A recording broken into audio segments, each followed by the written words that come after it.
திமுகவோடு சேர்ந்து வெற்றி பெற்றவர்களின் ஆதரவோடு ஆட்சி அமைந்திருக்கிறது. ஆனால் அதே நேரம் திமுக தோல்விக்கு நானே பொறுப்பேற்கிறேன் என்று திமுக தலைவர் ஸ்டாலின் கூறியிருக்கிறார். முக்கிய செய்தியா பார்க்கிறோம். விவரங்களோட செய்தியாளர் ரமேஷும் இணைந்திருக்கிறார். ரமேஷ், வணக்கம். தொடர்ந்து திமுக தலைவர் ஸ்டாலின் தரப்பிலிருந்து என்ன சொல்லப்பட்டிருக்கு? விவரங்களை பதிவு செய்யலாம். திமுகவின் தோல்விக்கு திமுக தலைவர் என்ற அடிப்படையில நானே பொறுப்பேற்கிறேன், அதுதான் நிதர்சனம் என்றும், வரக்கூடிய நாட்கள்ல நிர்வாகிகள் யாராவது செயல்பட முடியலன்னு நினைச்சா மனப்பூர்வமா முன் வந்து விலகிக்கலாம் அப்படிங்கிற ஒரு அறிவுறுத்தலையும் திமுக மாவட்ட செயலாளர்களுக்கு திமுக தலைவர் மு.க. ஸ்டாலின் வழங்கியிருப்பதை பார்க்க முடிகிறது. இன்றைக்கு சட்டமன்ற தேர்தல் முடிவுக்கு பிறகு திமுகவின் முதல் மாவட்ட செயலாளர்கள் ஆலோசனை கூட்டம் அண்ணா அறிவாலயத்துல நடைபெற்று வருகிறது. இந்த கூட்டத்துலதான் திமுக தலைவர் மு.க. ஸ்டாலின் பல்வேறு ஆலோசனை அறிவுறுத்தல்களை நிர்வாகி கொடுத்திருக்கிறாரு.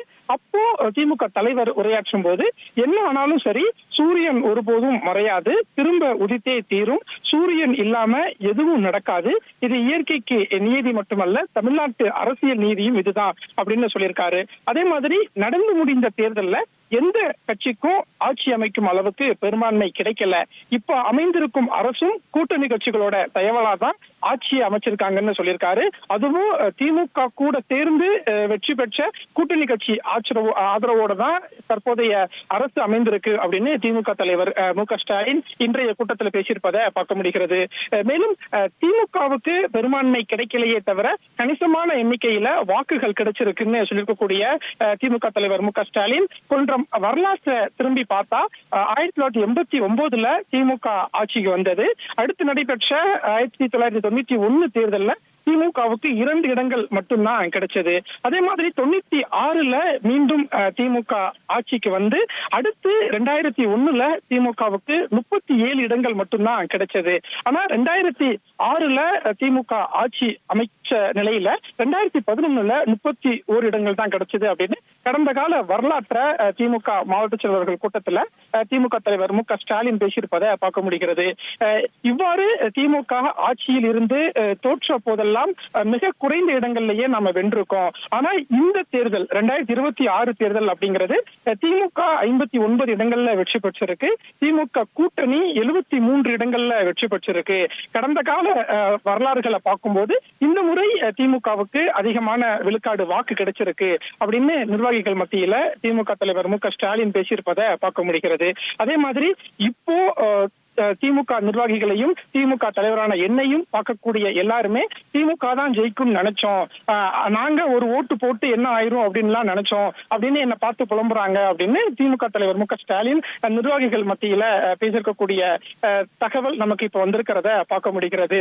அதே மாதிரி மற்ற கட்சிகள் மாதிரி நம்ம எம்எல்ஏக்களை ரெசார்ட்ல தங்க வைக்கல, நட்சத்திர விடுதியில ஒழிச்சு வைக்க வேண்டிய பயம் எல்லாம் தோல்வி அடைந்த நிலையிலையும் திமுகவுக்கு வரல. திமுக வந்து ரொம்ப தைரியமா இருந்தோம் அப்படின்னு நிர்வாகிகள் கூட்டத்துல திமுக தலைவர் மு.க. ஸ்டாலின் பேசியிருப்பதை பார்க்க முடிகிறது.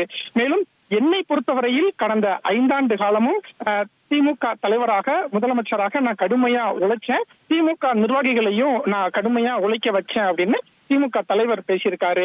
சக்தியை மீறி உழைச்சேன், உங்களையும் ரெஸ்டே எடுக்க விடாம, அதாவது திமுக நிர்வாகிகளையும் ரெஸ்டே எடுக்க விடாம கடந்த 5 ஆண்டு காலமா நான் உழைக்க வச்சேன் அப்படிங்கிற ஒரு தகவலை நிர்வாகிகள் கூட்டத்துல திமுக தலைவர் மு.க. ஸ்டாலின் பேசியிருப்பதை பார்க்க முடிகிறது.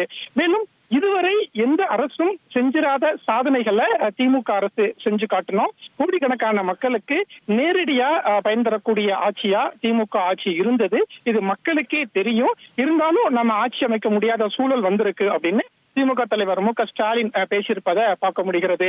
மேலும் நான் யாரையும் சுட்டி காட்டி குறை சொல்ல விரும்பல, தோல்விக்கான காரணங்களை திமுக நிர்வாகிகள் தொடங்கி பொதுமக்கள் வரை எல்லோரும் எல்லா விதமாவும் பேசுறாங்க. ஒருத்தர் இன்னொருத்தரை குற்றம் சொல்றாங்க, ஆனா இன்னொருத்தரை கை காட்டுறது, இப்படி மாத்தி மாத்தி குற்றம் சொல்லிட்டே இருந்தா இதுக்கு ஒரு முடிவே இருக்காது அப்படின்னு திமுக தலைவர் மு.க. ஸ்டாலின் பேசியிருக்கிறார். மேலும் இதுக்கு யார் தான் பொறுப்பு, யாரையும் குறை சொல்லாதீங்க அப்படின்னு திமுக தலைவர் மு.க. ஸ்டாலின் நிர்வாகிகளுக்கு ஒரு அறிவுறுத்தலை கொடுத்திருப்பதை பார்க்க முடிகிறது. யாரும் யாரையும் குறை சொல்ல வேண்டாம், திமுகவின் தோல்விக்கு திமுக தலைவர் என்ற அடிப்படையில நானே பொறுப்பேற்கிறேன், இதுதான் நிதர்சனம் அப்படின்னு திமுக தலைவர் மு.க. ஸ்டாலின் சொல்லியிருப்பதை பார்க்க முடிகிறது. வெற்றி கிடைச்சா அதோட பெருமையும் அடையக்கூடியவன்னா தோல்விக்கான பொறுப்பையும் ஏத்துக்கிற எந்த தப்பும் இல்லை, அதுதான் நியாயம் அப்படின்னு திமுக தலைவர் மு.க. ஸ்டாலின் பேசியிருப்பதை பார்க்க முடிகிறது. இவ்வாறாக சட்டமன்ற தேர்தல் தோல்விக்கு பிறகு நிறைய விஷயங்களை திமுக நிர்வாகிகளுக்கு திமுக தலைவர் மு.க. ஸ்டாலின் பேசியிருப்பதை பார்க்க முடிகிறது. மேலும் சில விஷயங்களை குறிப்பிட்டிருக்காரு. அதாவது இந்த 2026 தேர்தல்ல நடந்திருப்பது ஒரு புது விதமான கவர்ச்சி மாயாஜால சுனாமி அப்படின்னு சொல்லியிருக்கிறாரு. சுனாமின்னா சாகசமோ சாதனையோ கிடையாது, பெரும் பாதிப்பு என்ற மீனிங்லேயே சொல்றேன் அப்படின்னு திமுக தலைவர் பேசியிருப்பதை பார்க்க முடிகிறது. தமிழ்நாட்டின் நலன்களை பாதிச்சிருக்கிற சுனாமி பேரழிவு இது அப்படின்னு திமுக தலைவர் சுட்டிக்காட்டியிருப்பதை பார்க்க முடிகிறது. தமிழ்நாட்டு மக்களை இதுல இருந்து எப்படி மீட்டெடுக்க போறோம் அதை பத்தி மட்டும்தான் திமுக நிர்வாகிகள் வருங்காலத்துல யோசிக்கணும் அப்படின்னு சட்டமன்ற தேர்தல்ல எந்த இடத்துல கோளாறு நடந்துச்சு, எங்க திமுக மெத்தனமா செயல்பட்டது என்பதுதான் முக்கியம். இது நாம வரக்கூடிய நாட்கள்ல ஆராயணும், அதை பத்தி நம்ம பரிசீலிக்கணும், நம்ம ஆய்வு செய்யணும் அப்படின்னு திமுக நிர்வாகிகளுக்கு திமுக தலைவர் மு.க. ஸ்டாலின் பல்வேறு அறிவுறுத்தல்களை கொடுத்திருப்பதை பார்க்க முடிகிறது. முதல்ல தோல்விக்கான காரணங்கள் குறித்து தொகுதி வாரியா நம்ம அனைத்து மற்ற நிர்வாகிகள் கிட்டையும் கருத்து கேட்கணும். அவங்களோட குரலுக்கு முதல்ல திமுக நிர்வாகிகள் குரல் கொடுக்கணும். அதுக்காக தலைமை அலுவலகத்துல கலாய்வு நடத்தி அறிக்கை தர ஒரு குழுவை அமைக்க போறேன் அப்படின்னு திமுக தலைவர் மு.க. ஸ்டாலின் பேசியிருப்பதை பார்க்க முடிகிறது. தமிழ்நாடு முழுக்க தொகுதி வாரியா எல்லா தரப்பு நிர்வாகிகளையும் சந்திச்சு பேசி அடுத்த 20 நாளுக்குள்ள அறிக்கை கொடுக்கணும். எதுக்காக இந்த அறிக்கைன்னா திமுக எந்த இடத்துல தோல்வியை சந்திச்சது, எதற்காக தோல்வி சந்திச்சது அப்படின்னு திமுக நிர்வாகிகளிடம் தலைமை அறிக்கை கேட்கிறது. அதான் திமுக தலைவர் மு.க. ஸ்டாலின் இப்போது தெளிவுபடுத்தியிருக்காரு அப்படின்னு பார்க்க முடிகிறது. மேலும் திமுக தலைமை கழகத்தால் அமைக்கப்படும் விசாரணை குழு வெப்சைட் மூலமா திமுக தொண்டர்கள் மற்றும் திமுக மேல அக்கறை கொண்ட பொதுமக்கள் சொல்ற ஆலோசனைகளை வச்சுதான் திமுகவின் அமைப்பு முறையில மிகப்பெரிய மாற்றத்தை கொண்டு வரலான்னு இருக்கேன் அப்படிங்கிற ஒரு தகவலையும் திமுக தலைவர் மு.க. ஸ்டாலின் சொல்லியிருப்பதை பார்க்க முடிகிறது.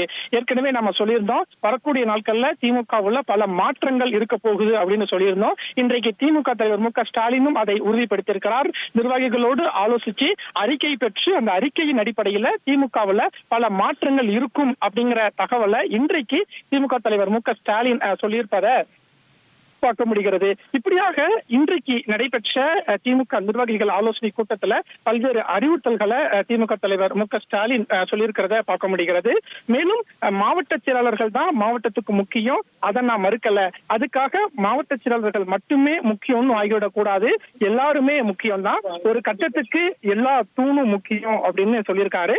வரக்கூடிய நாட்கள்ல யாராவது என்னால செயல்பட முடியல அப்படின்னு நிர்வாகிகள் நினைச்சா அவங்க தானாக மனப்பூர்வமாக முன் வந்து விலகிக்கலாம் அப்படி செய்தியையும் நிர்வாகிகளுக்கு திமுக மாவட்ட செயலாளர்களுக்கு திமுக தலைவர் மு.க. ஸ்டாலின் சொல்லியிருப்பதை பார்க்க முடிகிறது. ஒட்டுமொத்தமாக இன்றைய செய்தி அப்படிங்கிறது வரக்கூடிய நாட்கள்ல திமுகவில் பல மாற்றங்கள் இருக்கும் அப்படின்ற செய்தி தான் உறுதிப்பட வருகிறது. 1,28,00,000 மனங்களை வென்ற தந்தி டிவி யூடியூப் சேனல், தவிர்க்க முடியாத தம்ப்நெயில், கலக்கலான கான்டென்ட்ஸ். நீங்களும் இந்த குடும்பத்தில் இணைய இப்பவே சப்ஸ்கிரைப் பண்ணுங்க.